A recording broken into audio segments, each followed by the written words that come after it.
ক্লাসে আলোচনা করছি এবিসি ক্লাস। আচ্ছা, এখন যে আমরা এই হ্যাঁ একটু আগে যাও, আপনারা একটু সামনে যান, পিছনে এদিকে আসো, আমাদের জায়গা আরো এদিকে আসো। বাস, এতটুকু। হ্যাঁ? আপনার না, জন্য আমরা ঠিক আছে। দেখতে পাই না। আমি দেখাবো যে আমি এদিকে দেখলাম আমি। ঠিক আছে, এই যে দেখা যায়। ওকে, ছাত্র তো আছে বেশি, ছাত্র ক্লাস করেছে, দেখা গেছে, অসুবিধা নেই। আচ্ছা, তাহলে আমরা কি পাঁচটা প্রধান নিয়ন্ত্রণের যন্ত্রাংশ যেভাবে পড়াইছি আমরা ব্ল্যাকবোর্ডে আঁকাইছি, দেখাইছি। ওকে, আর এখানে আমরা এই যে সিমুলেটরটা কি একটা গাড়ির অবয়ব, তাই না?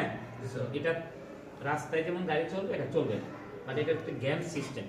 আমরা মনিটর ওপেন করব বা এগুলো পরে, কিন্তু আমরা যে জিনিসটি আমরা এবিসি ক্লাসে পড়ছি, যে পাঁচটা প্রধান নিয়ন্ত্রণের যন্ত্রাংশ আমরা পাইছিলাম বা পড়ছি, এই পাঁচটা প্রধান নিয়ন্ত্রণের যন্ত্রাংশ যদি এখানে আছে, তাহলে আমরা এই পাঁচটার সাথে আমরা কি হবে, একটু পরিচিত হব, সম্পৃক্ত হব, তাই না? তাহলে এই সম্পৃক্ত বিষয়টিকে আমরা প্রথমে দেখা যায় এখানে কি উপরে আছে স্টিয়ারিং হুইল, এটা এক নম্বর একটা নিয়ন্ত্রণের যন্ত্রাংশ। তাহলে স্টিয়ারিং হুইলটা যেখানে আছে, যেভাবে আছে দেখেন, এটা হচ্ছে কি এই স্টিয়ারিং হুইলটা কেমন আছে, এখন সোজা আছে, আছে না? মানে মূলত হচ্ছে এই সিস্টেমে স্টিয়ারিং হুইলটা কি থাকবে, যদি এরকম থাকে না, এরকম থাকবে না, এরকম থাকবে না, তাহলে কি থাকবে, এই সিস্টেমে থাকবে। ক্লিয়ার? আচ্ছা, এই সিস্টেমে থাকলে তার আমার স্টিয়ারিং হুইলটা আমার কি এখানে সব দিকেই কিন্তু ঘুরতেছে, এটা তাই না? সব দিকেই ঘুরে না? কিন্তু গাড়িতে যাওয়ার পরে কি হবে না, সব দিকেই ঘুরবে না, পুরোটাই ঘুরবে না। পুরোটা কতটুকু দেখেন, এটা কিন্তু ঘুরতেই আছে, একটা সময় গিয়ে দাঁড়াইছে, কতটুকু ঘুরছে দেখেন, কয়টা? এইখান থেকে ধরি 1 2 3 তিন কয়টা করছে? সাড়ে তিনটে নাকি বেশি হয়ে গেল? সেখান থেকে আবার যাই, এই যে এক হয়েছে না, এদিকে যাচ্ছি 2 3 করছে। আচ্ছা দেখেন, এখন 3 করছে। গাড়িতে যাওয়ার পরে পাবেন এটা 3 ঘুরবে না, 3.5 ঘুরবে। কতটুকু ঘুরবে? 3.5 ঘুরবে। এখন এই 3.5 ঘুরিয়ে দেখেন তো কোনো সোজা আছে?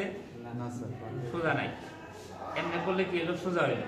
এখন এটা যেহেতু চাকা নাই, চাকা আছে, এখন গাড়িতে যাওয়ার বেলায় যখন আপনি এই পুরো টোটালটাই 3.5 ঘুরে ফেলাইছেন, তখন চাকা কি হয়েছে, বাঁকা হয়ে গেছে। যেদিকেই ঘুরান সেদিকে কি হয়েছে, বাঁকা হয়েছে চাকা।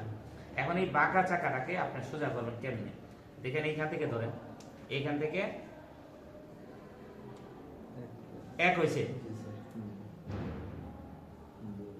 2 হইলে কত দরকার ছিল? 2 হইলে কত দরকার ছিল বলেন তোমার? 4। এদিকে 4 ঘুরাইছি আমি, কত ঘুরাইছি? এটা তো 3 আছে, ধরুন গাড়িতে আছে 3.5, 3.5 এর অর্ধেক কত? 15.2। তাহলে আমি আসছি কোথায়? 2। তাহলে 15.2 হলো কোথায় থাকার কথা? এই যে এখানে, এখানে ক্লিয়ার? আচ্ছা, এখন এইখানে যদি আসে দেখেন, আর যদি এটা 3 হয়,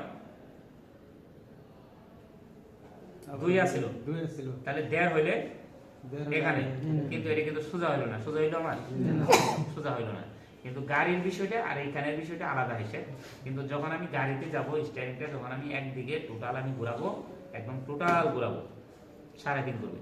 3.5 থেকে আমি হিসাব করব 1, এই হচ্ছে এইরকম। যদি আমি 15.2 এটা ঘুরাই, স্টিয়ারিংটা ঠিক সেম সোজা হবে। গাড়ির বেলায় স্টিয়ারিংটা 15.2 ঘুরাইলেই অপর সাইডে, তখন স্টিয়ারিংও সোজা থাকবে, চাকাও সোজা থাকবে। ক্লিয়ার?